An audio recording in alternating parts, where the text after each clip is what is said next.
I just didn't know where it was going to lead, but I wanted to be writing books. I had my ambitions, and I just saw this as the best opportunity to start doing that. 1, 2, 3, 4. Hey, Storytellers, we're your hosts, Ali and Kristy. We're here to tell you sometimes the journey sucks, but doesn't that make for the best stories?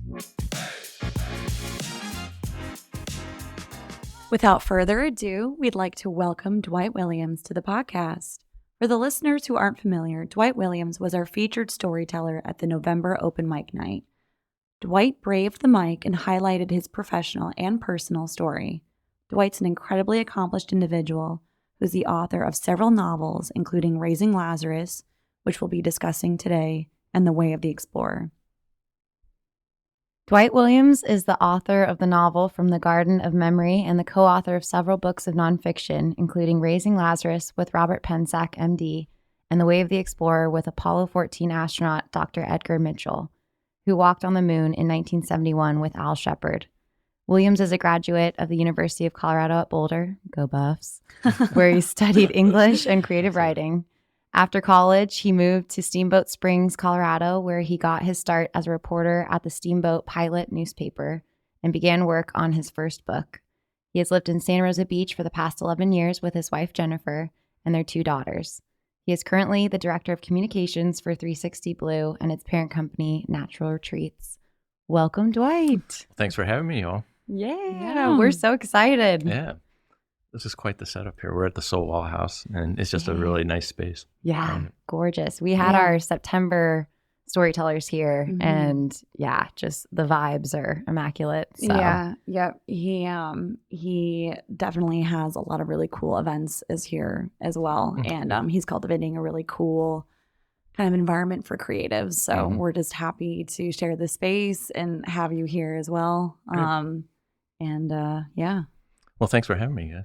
Yeah. So I had to do the Go Buff shout out because Dwight and I are both CU alums. So So why don't you talk about a little bit what brought you to Boulder and what years you were there, all that good stuff. Well, just writing brought me to Boulder. I had gone to University of Iowa, which it's the home of the famous writers workshop there, and I wanted out of the Midwest after a single year there, and so I could not take. Where Ollie's from. We're going to have to circle back to the Midwest because Wisconsin comes up at least once during every podcast. So. Same weather, Iowa, Wisconsin, same weather. See, he's truly Midwest. I'm more north, but there's not much difference. There isn't. But what brought me there is just the writers program and at University of Boulder, and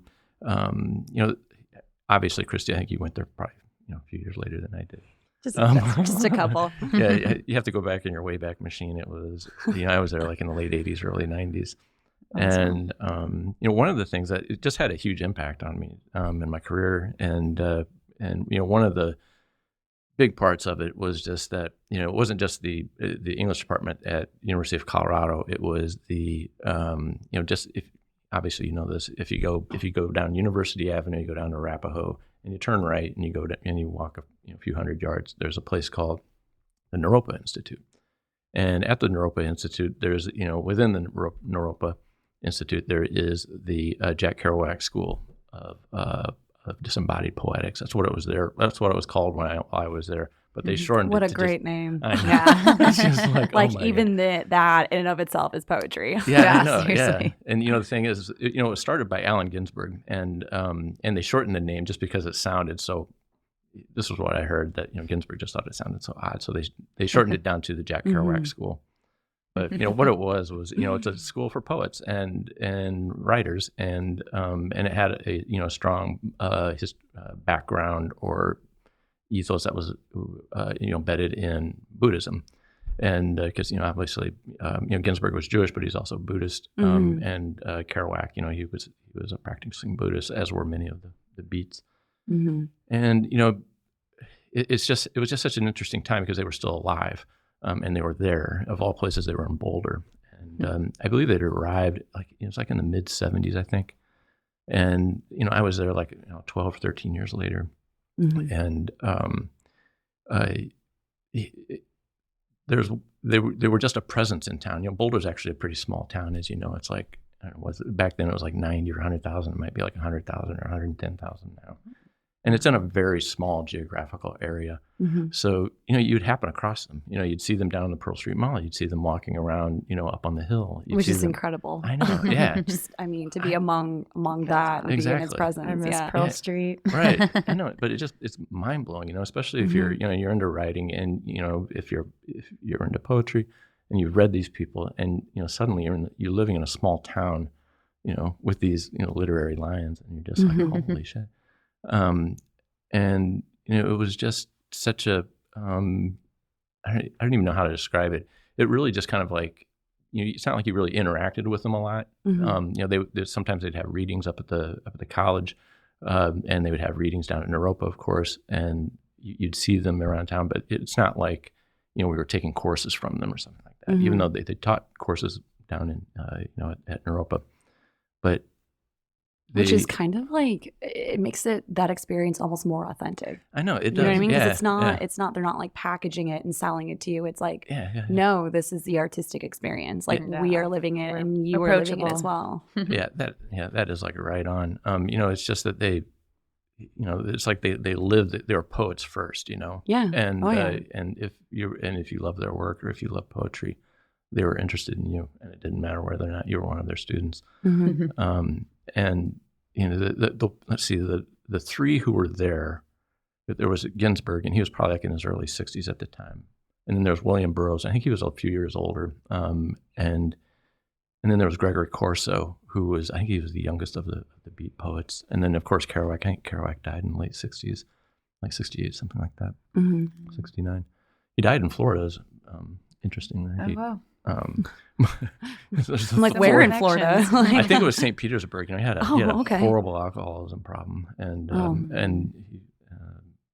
but just to tie Florida to Colorado, and the most. Was Hemingway also Florida?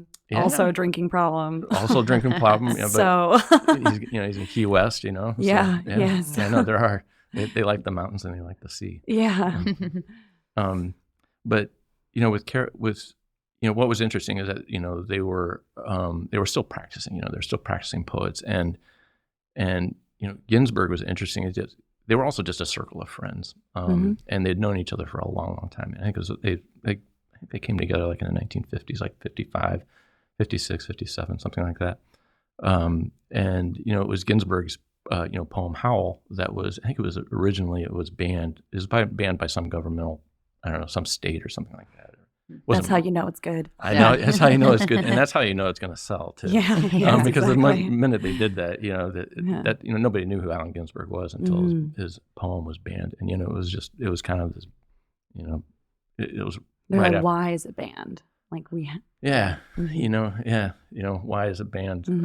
And this, and it's peculiar. It's probably because, it talked about homosexuality openly. It talked about drug use openly, and in the 1950s and 60s, it's just late 1950s or early 1960s. It's just like we weren't there yet as a country. And, it's like let's just sweep this under the rug and that'll fix it. Right, I know. Right. All this banned book stuff is so silly, but I actually think I remember one of the creative writing classes I took at Boulder. We worked on that poem, and gosh, I'll have to reread it and spruce up my. It's like the greatest minds of my generation were destroyed by it, and it just goes on and on. It's a list of things.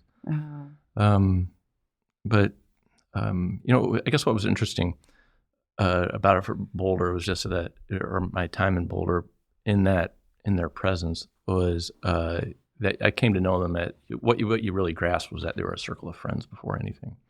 And, it just reminds me of kind of like what you guys are doing here with, the storytellers. It's like what you're trying to do. It seems to me I'm not trying to tell you what you're trying to do. No, I'm like, please tell us. We don't know what we're doing. You seem like you know what you're doing. So you're pulling it off very well. It's just that, that's what the storytellers are. You have geographical area. Everybody lives here. That's a very artistic area. It's known more for its, its visual arts than it is for its literary arts right now. But it seems like you two are trying to change that. And it's just, it's a worthwhile project. The beat poets, they they changed American society. You can make a really strong case that they they're the precursors to the hippie movement. And how do you feel like being, there with them, like going to school and like kind of being in their presence? I mean, you mentioned like, seeing them on the street. Like, how do you feel like that affected your writing and your creative journey like at that time? it made it real, it just made it very, very real and tangible, Suddenly these people weren't just literary figures that you read about in books. It's like, they were there. They were real people.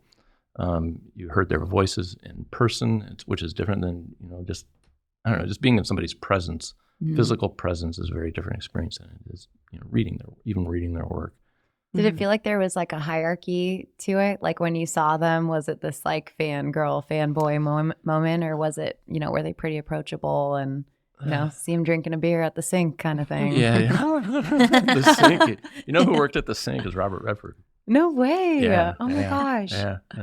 That's where it was always the graduation day right before the commencement speak. It was like, or the commencement. Yeah. Ceremony. That's the word I was looking for. Oh, words. Yeah. You would, like autograph your name on the top, and they had like bottomless mimosas and Bloody Marys and yeah. Which is what you need when you're a student. Yep. You don't have a whole lot of money. Yeah. It was a terrible, like the weather was god awful that day. It snowed that night. This was in May.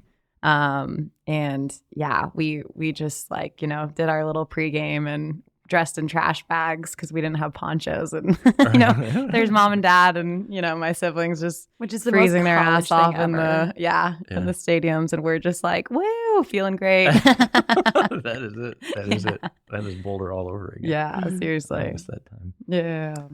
But yeah, so the poets, when you'd see them, pretty approachable, or was it? Yeah, totally approachable. It's just there were, I don't know, there were celebrities kind of, but in a very minor kind of way, I would say. You could tell they always had people around them, especially Allen Ginsberg. Gregory Corso, he just wasn't as well known. And he'd also, I guess there was just, it's been said before, I'm not the first person to have noted this for sure, but there's always this kind of this, I don't even know how to say it. It's like there was like this air of, I don't know, people have said there's like this air of violence around the beat poets because they were being attacked all the time, and oftentimes physically, and because they were, many of them were practicing homosexuals, some of them were Jewish, and there was this, I don't know, and they were very, they swore a lot. They were just kind of, they would,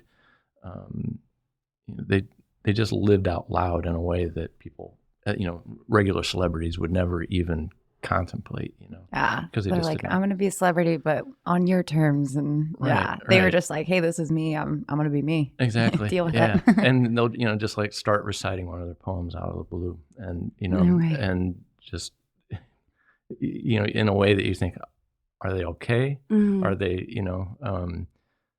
but Ginsberg, he was obviously the most famous of them all, and he always, it's not like you'd call it an entourage, but he had fans, he had just, and they you'd see him down on the Pearl Street Mall, and he would just be engaging with people in a way that would surprise you, and he would engage with anybody, and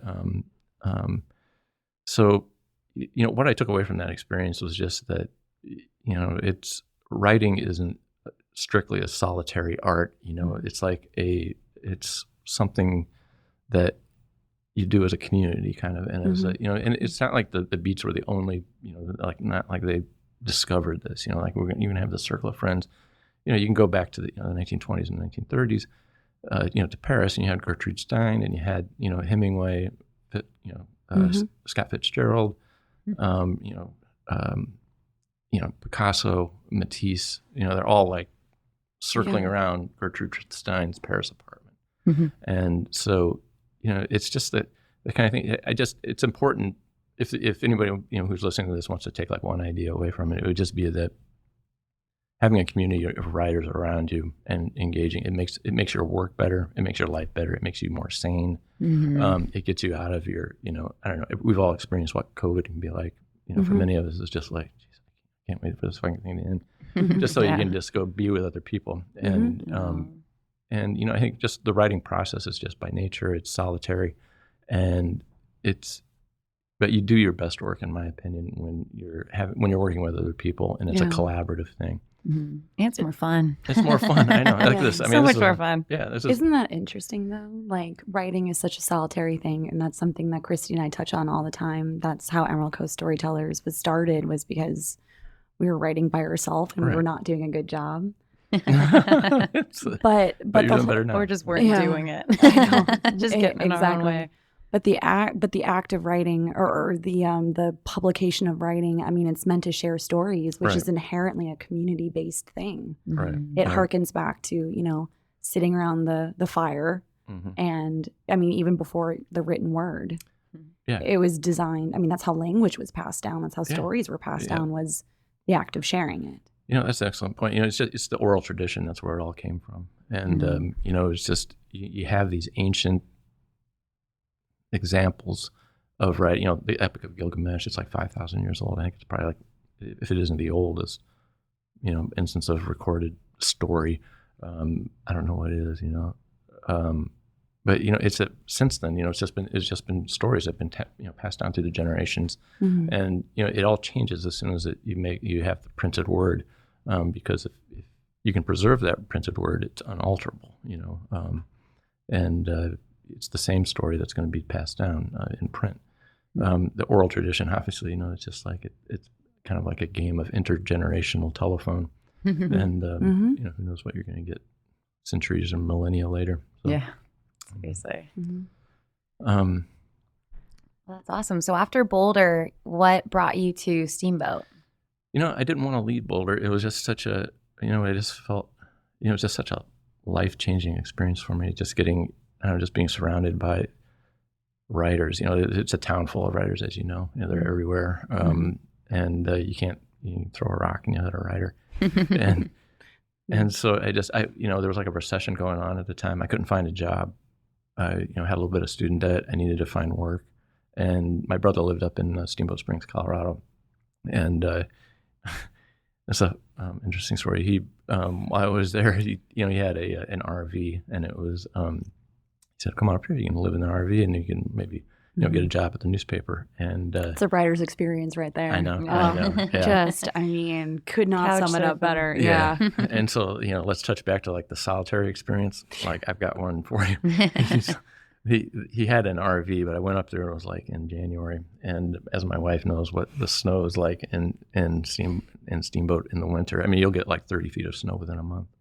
And so I got up there, and this RV was encased in snow, and I had to like dig my way out of it and got inside. So I was like living. You lived in an igloo. Yeah, I know. That's right. You just bring me back PTSD memories of this time. So I'm like, no, thank you. Right. Yeah. It's just, it just felt, I've never felt more alone and solitary. After coming from Boulder, it was just like, I don't know, it was just difficult. Anyway, Did that help the writing? No, it did not. It did not. So I mean, this is just affirming the premise of what we're talking about here, and that is solitude. Solitude is necessary because you can't, you have to do your work, and in my opinion, it's best done alone, or you got to be able to concentrate. You just do, and you can't be carrying on a conversation writing at the same time. Yeah, social plans pulling you away. Yeah, and it gives it opens up that time for you to get your work done. But at the same time, it's like when you're not working, you need to have you just need to have those friendships and those bonds, and you need to, and more than anything, I think you just need to have that sounding board. Like having somebody you can hand your work off to read. And even since I got married and I have my wife, she's a wonderful reader. She can come and she can she just has an ear for some the false note that you're writing, and can point it out, pinpoint it, and so you just need to have that. You need to have that in your life as a writer.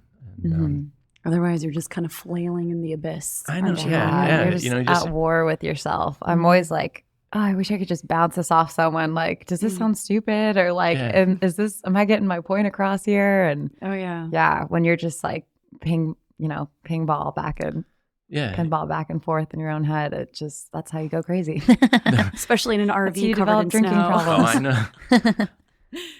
And I'm, it's just there's no. It's like I don't know. It's tough to, if you haven't been writing a long time and you haven't tried it just by yourself. It's it's like, I don't know, being like my wife and I were watching this show. These guys were like night diving, scuba diving at night, and I'm just like, how do you know which way is up? Yeah. And I think that's kind of like what it is when you're a writer. It's like you need to know which way is up. You need to be able to orient yourself and orient your work relative to other people's work, and you just need to have that voice telling you like, you need to start over again. Yeah. Or, this is crap. and that's, you need to be able to have.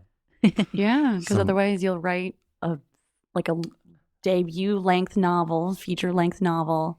And then they're gonna be like, it didn't make sense. I know, right? Yeah. I know. It's I like, forget who said it. They were saying writing is like driving through the fog and only being able to see so far in front of, your car and your headlights, and just having to trust that, like, okay, this is where I'm going, so I gotta keep it going. Right. Yeah, and you're going to be handing this off to somebody who's, they know a good story when they read one, and it's it's obvious it's a very competitive space, and when you hand that off, you want to have confidence. Not only do you want to be able to write with confidence that I've got a storyline here, this is working.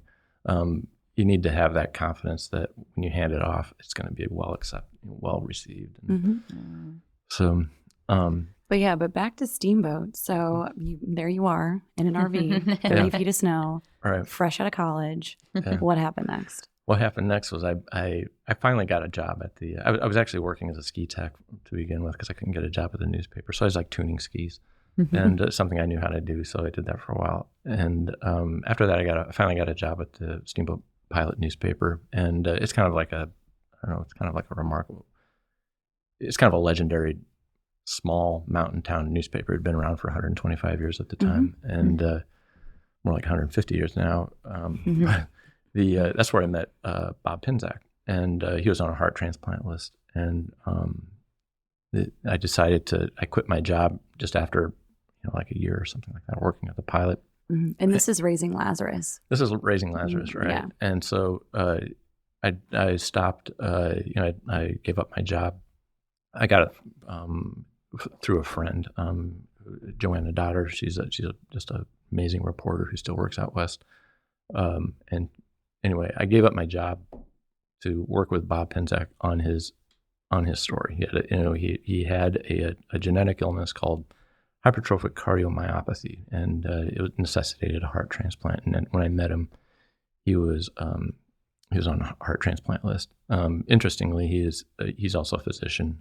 He'd been an ER doctor and then went on to become a psychiatrist. And the reason he became a psychiatrist was because he quickly understood that it was his mental health that was just as threatening to his life as his heart condition. And anyway, he wanted me to write his book. I had written a very brief story on him and his wife and his condition, and he asked me if I'd be interested in doing this. And so anyway, we got started. It was like in the fall of 1992. He was on the transplant list. He got a call just within like a month later. It was a false alarm. The heart was contused, which was bruised. And then later he got a second call about a month after that. And but you not to interrupt, I apologize. No. But you linked up with him. So how long were you at Steamboat Pilot? Because I mean that was like a pretty significant decision that you had to make for yourself. Was do I leave my job to pursue this opportunity? Right. I had been there for about a year and a half, something like that, and in the position of a reporter for only about 4 or 5 months. And so I kind of felt like I'm here. I was like I've got a foothold. And got your jobs, right? I got my stable job, and then there was this opportunity, right? And the thing is it wasn't, I don't know, it wasn't like, it was this paid position I was going to be stepping into. It wasn't like I was, leaving one paid position at this newspaper and then stepping into a paid position. It was taking a big chance, and I just didn't know where it was going to lead, but I wanted to be writing books. I had my ambitions. And I just saw this as the best opportunity to start doing that. And I was Leap of faith. yeah, it was. And how did you get connected to him in the first place? You may have mentioned that, but yeah, he Well, it's funny. He was, as a physician in a small town, he knew another physician in that town, Larry Bookman, who was the ER doctor in Steamboat, and his daughter worked at the Pilot, at the Steamboat Pilot newspaper. And she hooked me up with him, and then that's how we wrote that original first story. Okay.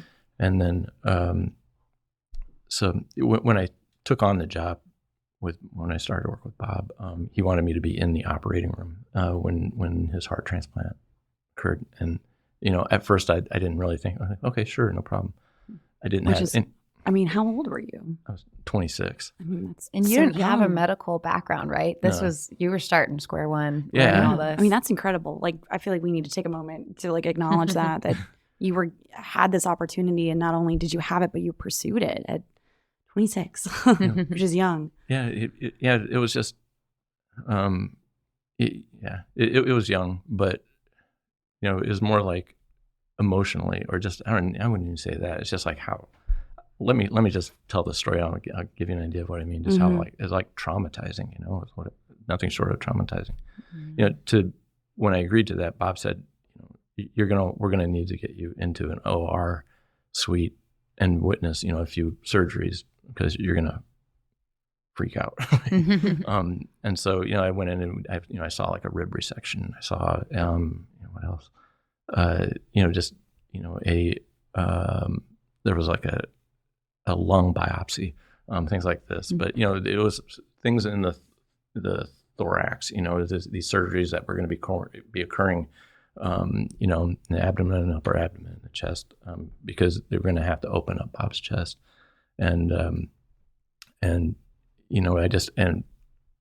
needed to be able to witness this and record it in a way that wasn't just going to, just have a moment where I'm like, I can't do this.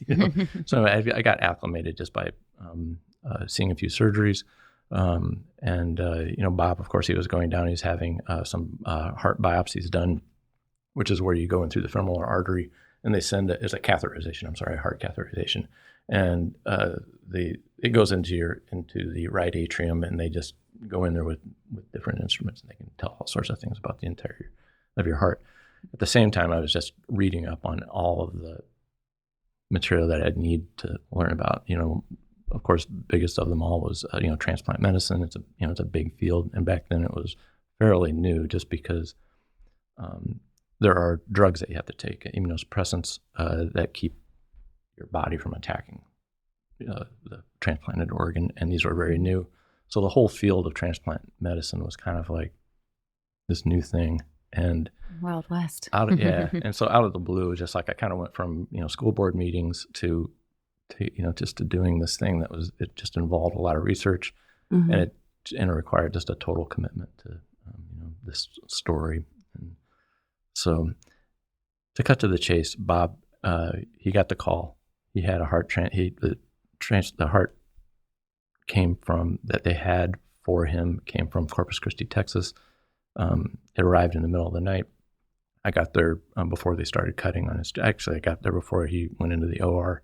They started cutting on him around 12:30 in the morning, and then and they actually opened him up, dissected his heart before the new one had arrived, and just as they were ready to put the new one in, this heart came in a Coleman cooler. And they just pushed it across the floor of the surgical suite, opened it up, and there was a human heart in it. And from there they started sewing in the aorta, the vena cava, the pulmonary artery and vein. And a little while later, they started it up with a couple of little paddles. And lo and behold, when they tried to close him up, they couldn't do it because the heart was too large, and he nearly died on the table because they couldn't get him closed up. You said it took like twice as long as it normally does, right? Yeah, it took about, if I remember, it was like 8 or 9 hours, and they like to do this like in 3.5, 4 hours. Jeez. So it was just this. He took like 50 or 60 units of blood, and it was just a mess. And everybody's really calm, but they were quietly thinking that they were talking about it out loud that he wasn't going to survive. Jeez. And how was that? Because, obviously all of this is a lot to take on, but knowing this subject that you're working with on telling his story, knowing he might not make it to the other side, and you almost having to carry on this torch for him. I mean, how did that feel in the moment? Yeah, it was just, and that's like impossible to answer adequately. It was just this, I don't know, I had taken this leap of faith with, quitting my job and starting this other one. And I mean, it really sounds like at the time, it's like I wasn't even thinking of it in these terms, but, he was going to, I guess what I didn't anticipate was that he might die. And I just assumed, I guess it was just this assumption on my part that he would survive. It was going to be a happy ending to the story. And we would have this book together, and, somewhere we'd find a publisher. I think it was going to be great. And it took this radical detour right at the beginning of the project. And, he survived, but it was just a really long recovery for him. And fortunately, I had a lot of the notes before, he had gone into the surgery about his life before the surgery, because it's quite a story. And so I had something to work with. If he had passed it, I would just have to work with what I had available to me. But that's just the way it is with writers. It's like Bob made it clear that if he didn't survive, he wanted me to finish the book. I had his family members to consult and interview, but it would have been, a dramatically reduced access to the details of his life. And he had young children at the time, is that right? Yeah. He had a 1-year-old daughter and a 3-year-old son. Oh, wow. And his son went into medicine. In fact, he's an MD, PhD. And they probably because of that experience. Yeah, I know. And it makes you wonder. I've never talked to his name's Max Pensack. He's an interesting young man. He he's brilliant. It's just one of the motifs of the story is just like, you have to physician heal thyself. And, it's like, it was almost as if his son took up that, a generation later, trying to heal his father. It makes you wonder. And now a message from our sponsor. This episode is brought to you by Distillery 98, home of Dune Laker, the spirit of the Panhandle. Check out their tasting room and production facility in the South Walton Commerce Park. Pour freely, toast generously, and always drink responsibly.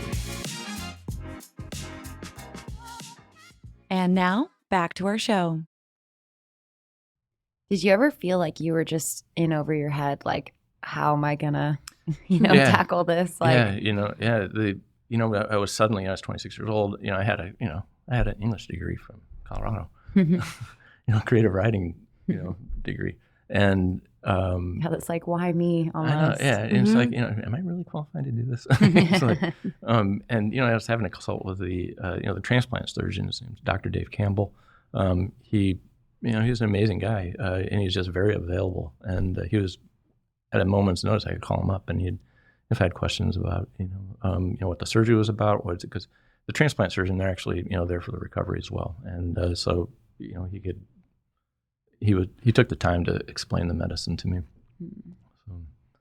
So, I felt I was over my head, but I also had resources available to me to just kind of get me through. The whole idea of the thing is just to make, a story like that's really complicated, that requires a lot of research to make it digestible for the lay public, And so in a way, it's like ignorance is almost like an asset, Yeah, ignorance is bliss. If I don't understand it, nobody else is going to be able to understand it. So yeah, like, hey doc, me again. Was there any point during this process where you were like, I can't do this? No, it was just, there was only one way. There was only one way to go. It just felt like the short answer is yes, and then the longer answer is yes, but there was only one way out of it. It's like, I felt like I got myself in this big and it's just like, you're in too deep. yeah, and we're just stuck. It's just like the only way out was just through just this brutal work schedule, trying to keep my own life and limb together, and it was just it was just hard. It was just hard, and it took 1.5 years. It wasn't like something that just took a few months. It took 1.5 years, and there was no assurance that it was going to get published. It's just like it was hard.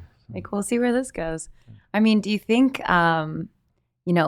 having something bigger than yourself, contribute to like, oh, I don't have there's no other option here? Because, with Ali's and my personal projects, right now it's only for us. And it's, unfortunately, it's really easy to let yourself down. But when you have someone else, this is someone else's story, it's like someone counting on you that, did you feel that helped push you over the finish line?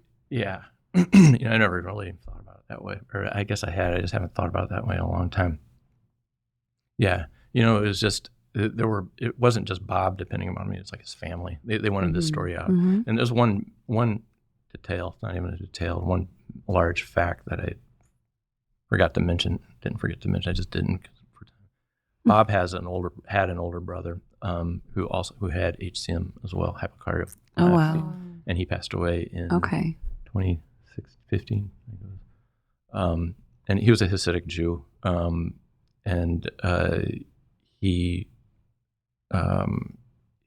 had a heart transplant two years prior to Bob's. I think it was like in 1990, and so he survived, another 27 years, something like that. And Bob is still alive to this day. Is that right? He is. Yeah. Yeah, He's doing well. The immunosuppressant drugs that they have now, they're just very focused on the white blood cells that attack transplanted organs. It's the best, easiest way I think of to explain it. What you don't want to do is it just kills your entire immune system. Then you're open to, you can die of a cold. Yeah. So you need to have these things. You need to have these drugs that are very specific to organ transplantation. And interesting, there's Bob had done an internship with Dr. Thomas Starzl, he's a world famous surgeon. He passed away also. Everybody's passed away, it seems like. But he did the first human liver transplant, first successful human liver transplant, and it was at the University of Colorado Health Science Center in Denver. He later moved his shop to University of Pittsburgh. But all this was very new. It was all it was new, and it was experimental. These scary. Yeah, and it's scary. And it's just it's fraught with risk. But the thing is like it's the only you have to take this huge risk, or the alternative is death. So. Yeah. Go out fighting. What kind of relationship did you develop with your subject during this time? With Bob, it was really close. He was, it was, I don't know. When you have that bond, I was the only person that he had immediate access to that could tell me, he could ask about his heart transplant. He was really, really interested in the details of it afterward. And he would ask me time and again, what happened, and then what happened, and then what happened. What did my old heart look like? And because this is something that he'd been dealing with that nearly killed him for the previous 25 years. And it occurred to me that I was his only resource for that, other than I guess the surgeons, but they weren't going to answer those questions as readily as I was just standing there. All I was doing was observing. So, I could answer these questions for him, and he was very, very interested. Yeah, you probably became like his therapist, almost this cathartic release for him. Yeah, I know. Freud called it the talking cure. And it's what Bobby, he had been in therapy for years and years, and just really, I don't know, finds it just central to his life.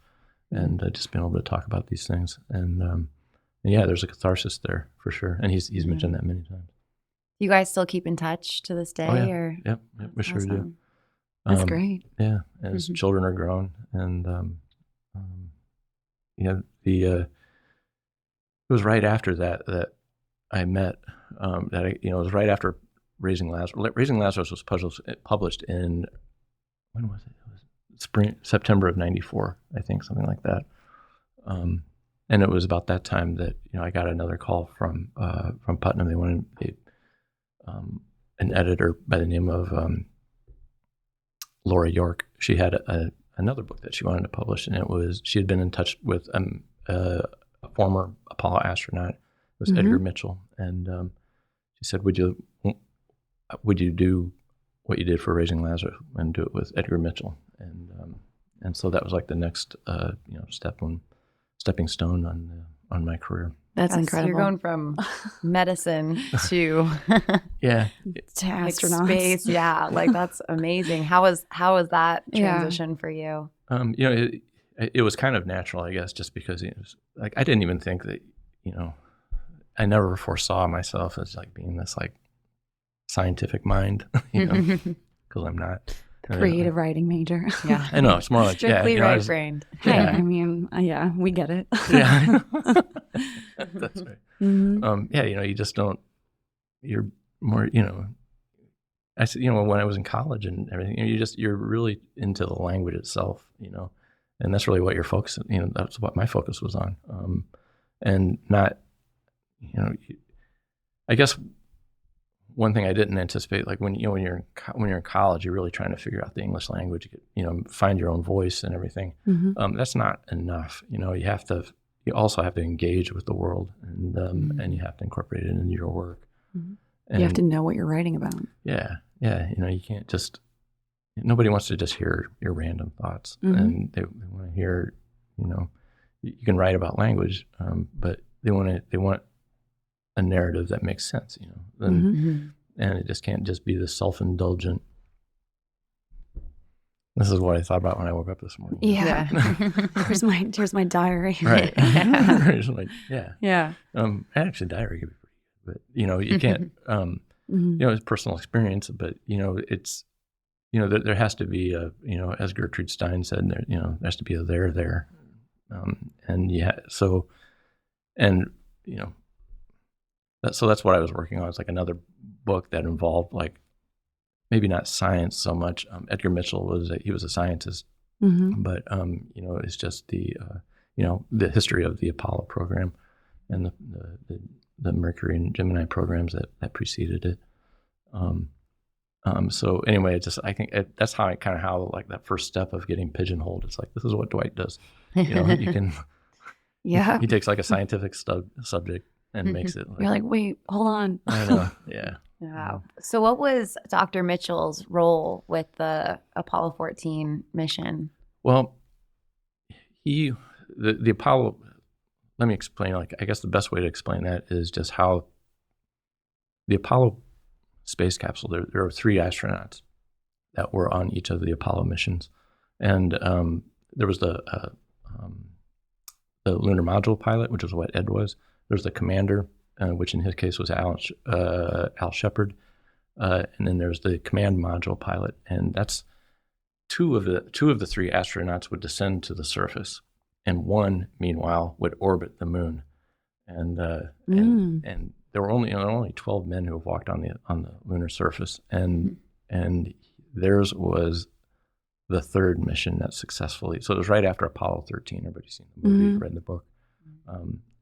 So, like, once again, it's like it was a mission that was like fraught with peril. And Seems like you're kind of, witnessing all of these transformative moments in history. A guy that may not come back. Right. Yeah. It's, like now, you have these up until recently, you have these shuttle missions, but they're all just orbiting the Earth. The Apollo was the first time that human beings left Earth orbit and then shot out. They call it translunar injection, where you actually fire a rocket and it takes you in the direction of the moon, and you've come into the orbit of another celestial body. And with Apollo, it's the first time in history that ever happened with humans aboard. And so that's a very, it's just, I think it was Apollo 8 where they actually did that for the first time. They didn't land on the surface, but it's the first time that human beings actually, you fire a rocket and you're on and you're pointed to outer space. Yeah, And you better put that on cruise control. I know, and there's See you on the other side. Yeah, and the thing is like the only thing that's bringing you back is the guarantee that you can come into lunar orbit and slow yourself down. Gosh, and that's incredible. because if you miss that, You're Yeah. going to keep going, and there's no way to come back. Jeez. So Did you see the movie Gravity with Yes. George Clooney? yeah, we saw that in Panama City. There's like that one. I don't want to like give it away for anybody that hasn't seen it, but there's I that actually one haven't seen scene. it. Oh, okay. Wow, Kristy, take your headphones off. But yeah, there's like that scene where I'll just say there's a little bit of drifting involved. Yeah, Yeah. right. Yeah, I think I remember what you're talking about. It's been a while. It's like that movie came out like it was a few Oh, years. yeah, a few years ago. Yeah. Yeah. It kind of It's my own imagines fault. like I'll tell you. Oh, I mean, unless like, are you gonna watch a movie? Maybe. you can tell. You Okay, can well, say. there's that one. I think it's with George Clooney or whatever, where Right. he like lets go and he's like just kind of drifting in space. and Sandra Bullock, right? Yeah. Okay. Yeah. Yeah. Anyway. Yeah. Yeah. and Did it's that like- seem pretty realistic, knowing, what research you did and what work you did with Dr. Mitchell? it was just Probably not. well, it It's was- Hollywood, in the end. Oh yeah, I mean it's amazing what they can what they can do. It's just I can't tell CGI from like I don't know, it's the only option you have, I guess, right? Yeah. Like, it's not like Hollywood's going, okay, we're going to do a moonshot. Yeah. But yeah, it was incredibly realistic. The thing is, I think if I remember right, it's like there was a Chinese vessel. There was a Mhm. Chinese spacecraft Mhm. involved, and Yeah. so there's like they were trying to either work against one another, work for with Mhm. one another. I can't remember exactly how Yeah. how it unfolded. I know. I'm gonna like Google it after this. I was like, I'm not gotta prepared to watch it like for the after plot of this. Gravity, but yeah, yeah, that's right. But the at the time, the Apollo missions, this is like in the late 60s. Apollo 11, I think it landed in July of 69. And then there was Apollo 12, which was also successful. Apollo 13, which nearly everyone died, but they got everyone back. Mhm. And then Apollo 14, which kind of got the Apollo program back on track. But there is one amazing anecdote I'd like to share with you if we have time. Mhm. Yeah. So, when I took on this project, my brother, who's a pilot, and he like worshiped Edgar Mitchell because he was a naval aviator, landing and taking off from aircraft carriers during the Korean War. Anyway, it was before Rod wanted it. He asked me, he's like, "You got to see if he's got a moon rock," and I'm like, "I'll ask," but I don't. Yeah. I doubt it. I had heard that NASA is they're very jealous about their anything that came back from the moon Absolutely. because it costs a lot of money. They're like, we sent you up there. We're keeping Right, the rocks. exactly. Yeah. I know. Yeah, that's ours. Bring it back. You're Yeah. welcome. So I went down. It was in late '94. I went down to interview Ed. We started our first interviews, and I stayed with him. And it was like for the first 2 weeks, it was just nonstop interviews. Got to know him really well. He's a really sweet guy. Mhm. And anyway, during the interview, one of the interviews, right at the beginning, I asked him if he had, you get any moon rock, Yeah. and he said, "No, we got sand in our shoes." He just made this very opaque kind of. He's like, is this on the record? He said I could share this with him. So Yeah. casual. He said I could share sand this in our after. shoes, moon sand. Yeah. But what's interesting is that before the Apollo missions, I mean, you have to think about this. This is an amazing fact. There was no moon rock in the possession of any government or any human beings that wasn't a meteorite. So, because it would have had to pass through the atmosphere, Mhm. just naturally, somehow a rock got into Earth's orbit from the moon, probably, like from a meteor impact on the moon and Sure. it knocked something up. And there are moon meteorites that exist, but what we hadn't had up until that point is the moon rock itself that's protected. It hadn't gone through that fireball experience of Mhm. passing through the Earth's atmosphere. And with Apollo 11, all that changed because they I think they gathered like 60 or 70 pounds of moon rock, brought it back, and there it is. This is what the actual moon or the surface of the moon Yeah. is like. This is what it consists of. There's probably a handful of people on Earth, or maybe like 2 handfuls of people who have, been in the presence of moon rock. Oh yeah, I mean, how incredible. I know. Yeah, Yeah. It's amazing. I think there had been a statement by the government, like if we come back with just 1 grain of moon rock, this whole thing will have been worth it. Mhm. And it cost billions and billions of dollars. This is like in 1960s dollars, so it's like many hundreds of billions in our money. So anyway, when I did research before I went down there, even for the first interview, and because I was interested, my brother brought this subject up, and I had, the internet was in its infancy at the time, but I'm gonna make an amendment to what I said about there not being any moon rock. And no, that would have been true. So the Russians, get this. So Soviet Russia, they had actually sent some rovers up there. Mm-hmm. Only Americans had. This is what I want to say. Only Americans had moon rock after during the Apollo missions. Mm-hmm. The Russians had sent an unmanned rover up there, collected a sample, and brought it back. Mm-hmm. And then with the fall of the Soviet Empire, of the Soviet government in '91, that moon rock that was in their possession had found its way on the black market and had sold for like millions of dollars, and it's just for like little specks. It's like the most Russian thing ever. I know, yeah. Of course. So this moon, that's the only other place than the possession of the American government where moon rock existed even after the Apollo missions. Mm-hmm. So, and I knew that just these few grains of moon rock had gone for just an extraordinary amount of money on the black market.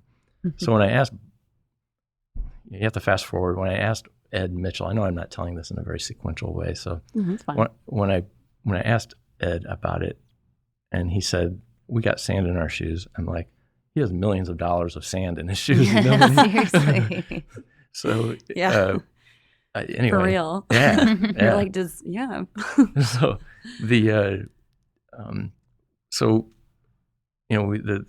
that's all he did. He just left it at that. We got sand in our shoes, and I went down for another set of interviews like a few months later, and at the end we become just very, very close friends. He's just, as I said, just a really sweet guy.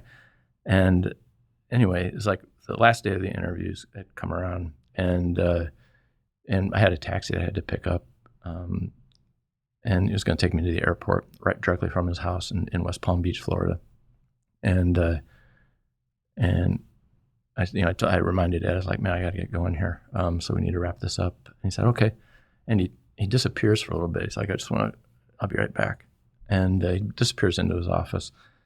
And I'm like, Ed, I got to get going, And he's like, Dwight, come back here. I want to show you something. And I had no idea what he was going to do. Mm-hmm. And when I come out there, he had this rock that was like a little bit slightly smaller than a golf ball. Yeah. And he said, "Is this what you were looking for?" Like, is that the sand? I know, is that the sand? No, that's not sand. You're like, that's a lot of sand. Yeah. And then incredibly, he disappears. He just walks out of his office, and I'm like, Ed. I didn't say anything. I'm just like, he's leaving me in the office with this moon rock. I had no idea why. Mm-hmm. And anyway, I took the moon rock and I just like wetted my finger and I just touched it to my mouth, and I had like a grain of moon rock and I swallowed it. No way. And now you have superpowers. Yeah. So anyway, he came back in a few minutes later and he said, "Well, I better put that back." And I got in the taxi and I headed off to the airport. What did it taste like? People want to know. It tasted just like if you took it tastes like the sand here in Santa Rosa Beach, because it was like granite, Yeah. I'm not sure exactly what the composition is, but it's strange. Gosh, that is wild. Did he ever talk about, I watched a video a while back because I love space. I don't know a lot about space. I almost failed a space class at Boulder. I was like, this will be cool. Search for life in the universe. Like my senior year elective. And I was like, this is going to be the reason I don't graduate. I did. It worked out. But they talk about how astronauts that have been up in space and they just see, the moon, but the Earth itself, looking down on it, how they just come back with this insane perspective. Did he talk about that? Oh yeah. That's the core of what that entire story is about. And that's one thing. These Apollo astronauts, they're all, I think they're all exclusively military background, and they were almost all fighter jocks, Mhm. and that movie, The Right Stuff, that's where they came from. There was one, I think, on Apollo 17, Schmidt. He was just a scientist. Ed is an interesting character because he was not only a fighter jock, but he had an MIT grad. He was an MIT grad and had, he was like both. And but other than him, and Schmidt on Apollo 17, I believe they were all just, they're fighter jocks and they're all military, and it attracts a certain personality, and these and almost all, well, actually all of them, they went to the moon as fighter jocks and just, and they came back like hippies, they're just like, their minds were blown, and it was just this, transformative, like this transformative experience. You get to the moon and you look at the Earth and it's suspended in space. It's not like here we always feel like there's an up and down, so there's no up and down. And you put your, Ed was saying, like, I could sit there, I could put my thumb up and I could obscure all of human history behind my thumb. That's where Shakespeare wrote. That's where Jesus walked. That's where Muhammad walked. That's where everything that we've ever known that has ever happened in the universe, that's where it happened. And it's just a mind-blowing thing. Broaden his horizons, the chills if you will. just hearing that. Yeah. Broaden them Broaden his horizons as far as you can possibly broaden them. All right. Well, so I mean, Dwight has not only written Raising Lazarus and The Way of the Explorer, which is with the Apollo astronaut, but kind of before we wrap things up, I mean, you've written a few other books beyond that, though. Yeah, I wrote a novel, From the Garden of Memory, and it also came out in '98.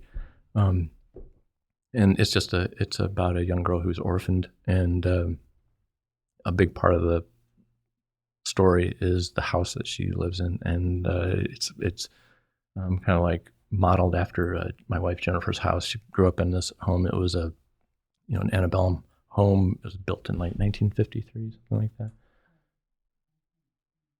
Oh, really? Okay. Man, there's even more with that. So anyway, it was just this. The motif running through the story is just that this history is just kind of like accumulates in physical. To the human perspective, these histories they accumulate in physical things, and it's this orphan girl's touchstone to her entire family is into this house. And then also I wrote a book with Oliver Revelle. He was a former deputy director of the FBI, and he was involved in pretty much all the major investigations the FBI and Justice Department engaged in, from the Kennedy assassination through the Oklahoma City bombing. And, Which sounds incredible. yeah, We're going to have you back on the podcast just so we can discuss that story. Yeah. Man. Well, do you have any other, projects in the works that you're looking forward to and anything like that? I want to write. I want to get started on a book on writing, the writing that I've done. It's not about that I've done. It's just the process of working with somebody else and telling their story. I think it's an underreported or unreported kind of part of the literary history. It's like this thing that happens all the time. People hire writers all the time, and there's a process to it, and there's I don't know, it's an immersive experience, and I want to write about that. Right now, I'm working with 360 Blue, which is just down the street here, and their parent company, and so that's kind of like keeping me occupied. Yeah, the day job. But how does it feel to be on the corporate side of the writing communications world? It's just it's for me, it's just having been just working by myself at home in a home office, to be able to go to an office. I mean, this probably sounds crazy to a lot of people, but like just going to the office or reporting in the office and being with other people is just like, hello, just like a song in my heart. And so, I love that. The camaraderie. Yeah. So are you the guy that brings donuts to the office, or? Well, during COVID, my wife would bring bread, and Okay. so Yeah. she was like baking bread like you wouldn't believe, and it was a traumatic time for everyone involved, and, especially in this area. Yeah, it's just, just having workmates, that's a good thing. Yeah. Awesome. Well, Definitely. Yeah, well, we can't thank you enough. I feel like we could talk for like Yeah, I 3 more know. hours, but Yeah. we'll I don't have even to know do how. part 2 when your writing I'd love to. book comes out. I Yeah. love that. Yeah. awesome. Well, thank you so much for being on our podcast. Yeah, well, thanks for having me. I really appreciate the project you guys are undertaking, and it's an important project. Yeah, thanks for being a part of it. If anyone, any listeners want to connect with you, are you, social media or website, anything like that? Or Yeah, I don't have a website, but I have, Dwight363@gmail.com. That's my Okay, personal email. Yeah. Perfect. Let's see. Where can they buy your books? You can go on Amazon and just look up my name. I don't think there's any. There might be another Dwight Williams or 2 out there. I think you'll figure it out. Awesome. Well, thank you so much. Yeah, thanks for having we me. I really appreciate appreciate you. Thank you for listening, Storytellers. Wherever you are on your journey and whatever brought you here, we encourage you to tell your story. Tell lots of stories. Now get out there and find your stage. The Emerald Coast Storytellers podcast is produced in partnership with Sowell House, whose mission is to house creative culture by supporting the individuals who shape it. Follow them on Instagram @SowellHouse or visit their website, sowellhouse.com, to learn more.